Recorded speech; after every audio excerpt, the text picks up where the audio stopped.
28 अगस्त 2026 ये एक चांद ग्रहण सिर्फ एक धुंधला चांद ग्रहण नहीं होने वाला। इस बार आसमान में एक ऐसी प्लानिटरी पोजीशन भी बन रही है जहां एक तरफ आवाम है और दूसरी तरफ अथॉरिटी। एक तरफ कलेक्टिव पावर होगी और दूसरी तरफ इंडिविजुअल पावर होगी। और बीच में वो सवाल खड़ा है जो अगले चंद महीनों में बहुत से मुल्कों, इंस्टीट्यूशंस और लोगों की डायरेक्शन को बदल सकता है। आखिर ताकत जा किस तरफ रही है?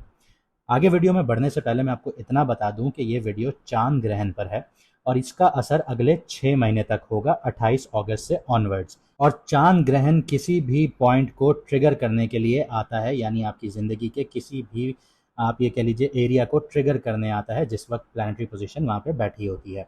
तो अगर आप लोग स्किप करके देखना चाहते हैं तो आप डायरेक्टली अपने ज़ोडिएक पर जाकर वीडियो देख सकते हैं। अब आगे बढ़ते हैं। तो पाकिस्तान के टाइम के मुताबिक सुबह 5:18 पर, यानी इंडिया टाइम के हिसाब से 5:48 पर चांद ग्रहण शुरू हो जाएगा और तकरीबन 9:18 पर अपनी पीक पर पहुंच जाएगा। और चांद ग्रहण इस वक्त लग रहा है एक्वेरियस मून साइन में, जहां पे मून 8 डिग्री पर होगा और मूव करते करते 10 डिग्री तक पहुंचेगा। और एक्वेरियस में ही राहु बैठा हुआ है 6 डिग्री पर। यह मैंने आपको अभी लास्ट सीरीज में, राहु की सीरीज में बताया था। इसके बिल्कुल ऑपोजिट, यानी हम सेवंथ एस्पेक्ट से देखें तो सन जो है बिल्कुल ऑपोजिट 10 डिग्री पर लियो में बैठा हुआ है और उसके साथ केतु 6 डिग्री पर बैठा है। लेकिन यहाँ पे एक इंटरेस्टिंग चीज़ ये है कि मरकरी भी इस चांद ग्रहण का हिस्सा है और मरकरी लियो में ही सन के साथ 10 डिग्री से लेके 11 डिग्री तक यहाँ पे ट्रैवल करेगा। यानी कि ये कोई लूज प्लानिटरी अरेंजमेंट नहीं होगी। राहु, मून, सन, केतु के दरमियान एक बहुत पावरफुल इक्लिप्स होगा, टाइट इक्लिप्स होगा और मरकरी भी इस कॉन्फ़िगरेशन के अंदर मौजूद होगा। अब अगर आप लोग हमारे पुराने व्यूअर्स हैं तो 26 फरवरी 2026 की वीडियो आप उठा के देखें चांद ग्रहण की। उसमें मैंने कुछ प्रेडिक्शंस की थी और वो प्रेडिक्शंस बिल्कुल एक्यूरेट गई थी, क्योंकि उसके 2 दिन बाद ही आपको सारी चीज़ें होती हुई नज़र आईं। तो अब असल कहानी यहाँ पे इस चांद ग्रहण पर यह शुरू होती है कि एक्वेरियस जो है वो एक कलेक्टिव सिस्टम है, टेक्नोलॉजी है, नेटवर्क है, मासेस हैं, सोशल मूवमेंट है और फ्यूचर ओरिएंटेड थिंकिंग से जुड़ा होता है। आप जितने भी एक नई डेवलपमेंट देखेंगे, इजादात देखेंगे, वो एक्वेरियस से ज़्यादा जुड़ी होती हैं। लियो जो है वो इंडिविजुअल अथॉरिटी है, लीडरशिप है, गवर्नमेंट है, रिकग्निशन है और सेंट्रलाइज्ड पावर को रिप्रेजेंट करता है। इसीलिए ये जो ग्रहण है सिर्फ इमोशनल टर्बुलेंस की बात नहीं करता। मुंडेन एस्ट्रोलॉजी के लेवल पर अगर हम बात करें तो ये पब्लिक सेंटिमेंट्स और एस्टैब्लिश्ड अथॉरिटी के दरमियान टेंशन क्रिएट करता है, टेक्नोलॉजी और गवर्नेंस के बीच में फ्रिक्शंस पैदा करता है और इन्फॉर्मेशन के जरिए पावर एक्सरसाइज करने की कहानी भी बताता है। मून के साथ राहु होने की वजह से कलेक्टिव इमोशंस जो हैं वो एम्पलीफाई होते हुए नजर आते हैं। जो इशू नॉर्मल सर्कमस्टांसेस में एक सिर्फ न्यूज़ आइटम होता है, वो पब्लिक रिएक्शन का सबब बन सकता है। सोशल मीडिया हो गया, डिजिटल कम्युनिटीज़ हो गई, मास कम्युनिकेशन हो गई, किसी भी नैरेटिव को बहुत तेज़ी से ऊपर लेके जाया जा सकता है। और अब सामने लियो है और सन के साथ केतु बैठा है, तो यहाँ पे establish leadership, authority, institutional confidence को भी क्वेश्चनिंग होना शुरू हो जाएगी। डिटैचमेंट या इंटरनल रीस्ट्रक्चरिंग का फेज आ जाएगा। यहाँ पर आप लोग देखेंगे चीज़ें कोलैप्स भी होंगी। मरकरी अगर हम देखें यहाँ पे तो सन के बिल्कुल करीब है, इसलिए इंफॉर्मेशन जो है वो खुद एक मेजर बैटलफील्ड बन जाएगी। पॉलिटिकल स्टेटमेंट्स हों, डिप्लोमेटिक मैसेजिंग हो, मीडिया नैरेटिव्स हों, लीक्स हों, डेटा हो, साइबर सिक्योरिटी हो, एआई हो, डिजिटल रेगुलेशंस हों और इंफॉर्मेशन कंट्रोल जैसे टॉपिक्स जो हैं वो बहुत ज़्यादा सेंसिटिव हो जाएंगे इस टाइम पीरियड में, अगले 6 महीनों में। इस पीरियड में सिर्फ ये मैटर नहीं करेगा कि क्या हुआ, ये भी मैटर करेगा कि किसने क्या कहा, किसने क्या छुपाया और किस नैरेटिव को दुनिया ने एक्सेप्ट किया। लेकिन इस ग्रहण की एक सबसे गहरी लेयर अभी भी बाकी है। एक्वेरियस का जो मालिक है वो सैटर्न है और सैटर्न इस वक्त पाइसेस में रेट्रोग्रेड है। इसका मतलब है कि कलेक्टिव चेंजेस के नीचे पुराने जो स्ट्रक्चर्स हैं उनका रिव्यू चल रहा है और अगर वो स्ट्रक्चर्स झूठ की बुनियाद पर खड़े हैं तो वो अब टूट जाएंगे। और अगर इसको मैं सादा लफ्ज़ों में बयान करूं तो कई गवर्नमेंट्स गिर जाएंगी, उनकी पॉलिसीज़ फेल हो जाएंगी और इसका प्रेशर, पब्लिक रिस्पांस बहुत गंदा देखने को मिलेगा। और इनके ऊपर ऑलरेडी जैसे सैटर्न रेट्रोग्रेड हुआ है तो आप ये समझ लीजिए प्रेशर और ज़्यादा डेवलप हो चुका है। और एग्जॉल्टेड जुपिटर जो कैंसर में बैठा है और सैटर्न को 9th एस्पेक्ट से देख रहा है, ये मैं आपको पिछली 2-3 सीरीज से बताते आ रहा हूँ। तो इसलिए जो कुछ रिव्यू होगा वो सिर्फ ब्रेकडाउन की तरफ नहीं जाएगा, इसमें करेक्शंस भी आएंगी, रीस्ट्रक्चरिंग होगी, नई डायरेक्शंस को और पोटेंशियल्स भी यहाँ पे मौजूद होंगे। इसलिए इस चांद ग्रहण में सिर्फ नेगेटिव मैं इसको नहीं कहूँगा, यहाँ पे सिस्टम कोलैप्स होगा, टूटेगा, ख़त्म होगा, नया सिस्टम बनेगा। और सिर्फ पॉजिटिव भी नहीं कहूँगा कि ये ज़्यादा ठीक नहीं होगा, क्योंकि हाई प्रेशर ट्रांजिशन पॉइंट है यहाँ पे। कुछ जगह पुराने जो एग्रीमेंट्स हैं वो टूटेंगे, कुछ जगह अथॉरिटी चैलेंजेस होंगी, कुछ जगह पब्लिक प्रेशर बढ़ेगा, कुछ जगह ऐसे प्रेशर की वजह से रिफॉर्म्स आएंगे, नया स्ट्रक्चर पैदा हो जाएगा। और एक बहुत इंपॉर्टेंट बात यह है कि इस ग्रहण की जो कहानी है कि सिर्फ 28 अगस्त तक की रात तक नहीं होगी, ये आगे पूरी थीम कंटिन्यू होगी 6 महीने तक, जो हम एक सिंगल इवेंट समझ रहे होते हैं, इसलिए ये सिंगल इवेंट नहीं है।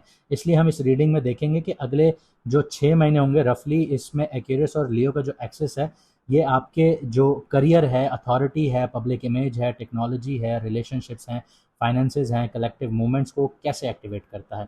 सब साइंस पर इसका इफेक्ट जो है, इम्पैक्ट जो है, वो एक जैसा नहीं होगा। टॉरस के लिए ये सीधा 10th और 4th हाउस का एक्सेस एक्टिवेट करेगा, करियर और घर के दरमियान एक नया चैप्टर।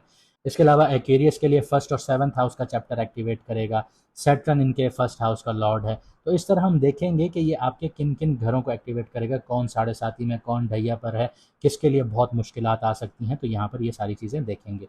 यानी हर मून साइन की कहानी अलग होगी, कहीं करियर बदलेगा, कहीं रिलेशनशिप्स बदलेंगे, कहीं फाइनेंशियल स्ट्रक्चर्स होंगे, रीस्ट्रक्चरिंग होगी, सॉरी, कहीं पब्लिक आइडेंटिटी देखने को मिलेगी, कहीं इंसान को पहले अपनी पुरानी सोच को छोड़ना पड़ेगा, फिर नई डायरेक्शंस नज़र आएंगी। तो इस वीडियो में हम किसी भी मून साइन को सिर्फ जेनेरिक हॉरोस्कोप के तौर पर नहीं देखेंगे, हम देखेंगे कि मून किस हाउस में ग्रहण लगा रहा है, राहु क्या डिज़ायर कर रहा है, किस तरफ एम्पलीफाई कर रहा है, सन केतु की जो ऑपोजिशन है किस तरफ लेकर जा रही है, डिटैचमेंट किस तरफ हो रही है, रीडिफाइन किस तरफ कर रहा है, मरकरी किस तरह डिसीजन और इन्फॉर्मेशन को एक्टिवेट कर रहा है, रेट्रोग्रेड सैटर्न और एक्सॉल्टेड जुपिटर जो है उसकी पूरी स्टोरी किस डायरेक्शन में लेकर जा रही है।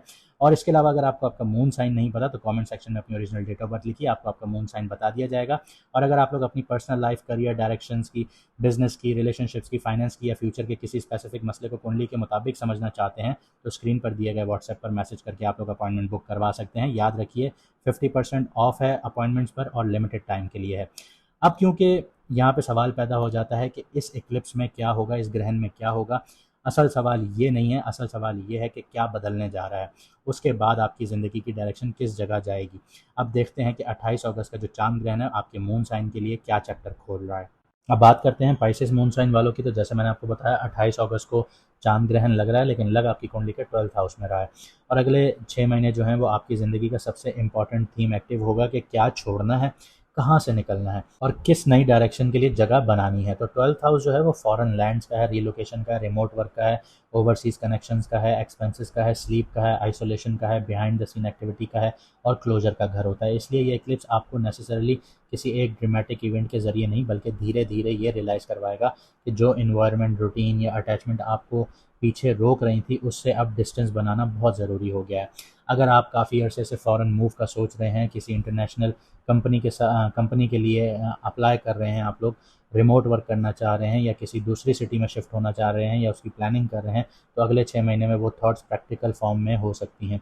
कुछ लोग फिजिकली रिलोकेट करेंगे, कुछ लोग अपना काम ग्लोबल ऑडियंस या फॉरेन क्लाइंट्स तक लेकर जाएंगे और कुछ लोग क्वाइटली किसी ऐसे प्रोजेक्ट पर काम करेंगे जिसका रिजल्ट बाद में पब्लिक होगा। आपकी नेक्स्ट अपॉर्चुनिटी शायद आपके करंट एनवायरनमेंट के अंदर नहीं, उसके बाहर होगी। लेकिन 12th हाउस का सबसे इंपॉर्टेंट लेसन ये है कि इक्लिप्स और ट्रांजिशन एक ही चीज़ नहीं होती। यहाँ पर समझाता इस तरह हूँ कि करंट जो जॉब है वो स्ट्रेसफुल है तो फ़ौरन रिज़ाइन देना, रिलेशनशिप डिफ़िकल्ट है तो बिना बातचीत के डिस्टेंस ले लेना, या फाइनेंशियल प्रेशर है तो किसी भी फ़ौरन अपॉर्चुनिटी को एक्सेप्ट कर लेना, ये राहु टाइप रिएक्शन होता है। इसलिए इस इक्लिप्स से बेहतर यूज़ ये है कि आप पहले डिफ़ाइन करें कि मैं किस चीज़ से निकल रहा हूँ और किस चीज़ की तरफ जा रहा हूँ। सिर्फ पुरानी सिचुएशन से भागना, नया फ्यूचर क्रिएट करना, ये कोई सोल्यूशन नहीं होगा आप लोगों के लिए। इक्लिप्स का जो अपोजिट घर एक्टिवेट करता है ये इक्लिप्स, वो आपका 6th हाउस एक्टिवेट करता है। इसलिए क्लोजर के साथ काम, job, daily routine, competition, health और आपके एनिमीज़ भी डायरेक्टली इन्वॉल्व हो जाते हैं। अगर आप फॉरेन कंपनी के साथ काम करते हैं तो वर्किंग आवर्स और रूटीन चेंज हो सकते हैं। अगर रिमोट वर्क स्टार्ट होता है तो बाउंड्रीज डिफाइन होंगी। अगर रीलोकेशन हो रही है तो daily logistic, commute, expenses, health routine दोबारा बनाना पड़ेगा आप लोगों को। आप लोगों के जो वर्क प्लेस पर कोलीग्स हैं वो आप में उनमें इजाफा होना शुरू होगा जो आपके एनिमीज़ होंगे। मतलब नई लाइफ की प्लानिंग सिर्फ डेस्टिनेशन तक नहीं होगी, डेली सिस्टम तक करनी होगी आप लोगों को। आप लोगों के लिए सबसे सिग्निफिकेंट फैक्टर ये है कि सैटर्न आप लोगों के फर्स्ट हाउस में बैठा हुआ है और 7.5 का सेकंड फेज चल रहा है, और जिस घर में इक्लिप्स लग रहा है वो सैटर्न का ही घर है, तो यानी यहाँ पे सैटर्न बहुत ज़्यादा इंपॉर्टेंट हो जाता है। तो इसलिए जो इक्लिप्स है ये किसी टेम्प्रेरी मूड चेंज से ज़्यादा डीप पर्सनल रीस्ट्रक्चरिंग के फेज बना सकता है आप लोगों के लिए। पिछले अरसे में जो रिस्पॉन्सिबिलिटीज़, अनसर्टेनिटीज़ या इमोशनल मेच्योरिटी आपने एक्सपीरियंस की थी, अब वो आपको ये डिसाइड करने में हेल्प करेगी कि किस चीज़ को अब आप और कैरी करना नहीं चाहते। कुछ पुराने कमिटमेंट्स ख़त्म हो सकते हैं आप लोगों के, कुछ बाउंड्रीज़ जो हैं वो फाइनली इस्टेब्लिश हो सकती हैं, कुछ रिस्पॉन्सिबिलिटीज़ को नए तरीके से हैंडल करना पड़ सकता है। अब सैटर्न की अगर हम तीसरी नज़र की बात करें तो वो तीसरे घर पर पड़ती है, इसलिए ट्रांसफॉर्मेशन का प्रैक्टिकल सोल्यूशन सेल्फ एफर्ट्स और कम्युनिकेशन से ही निकलेगा आप लोगों के लिए। अगर आप लोग फ़ॉरेन अपॉर्चुनिटीज़ चाहते हैं तो एप्लीकेशन, डॉक्यूमेंटेशन और नेटवर्किंग करनी होगी आप लोगों को। अगर करियर शिफ्ट चाहते हैं तो स्किल बिल्ड करनी होगी। अगर किसी रिलेशनशिप या फैमिली सिचुएशन से डिस्टेंस बनाना चाहते हैं तो क्लियर कम्युनिकेशन करनी होगी। इक्लिप्स जो है ये आप लोगों के लिए दरवाजे खोलता है, लेकिन उस दरवाजे तक चल कर जाना आपका काम है, उस दरवाजे को धक्का देना आपका काम है। सैटर्न जो है वो 7वीं नज़र से 7वें घर को भी देखता है, तो यहाँ पर आपका जो रिलेशनशिप है, पार्टनरशिप है, ये इग्नोर नहीं किया जा सकता। अगर आप रीलोकेट करते हैं तो स्पाउस या पार्टनर के फ्यूचर का सवाल भी सामने आ जाता है। अगर आप रिमोट या फॉरेन वर्क चूज़ करते हैं तो रिलेशनशिप में डिस्टेंस और टाइम जोन इश्यूज आते हुए नज़र आते हैं।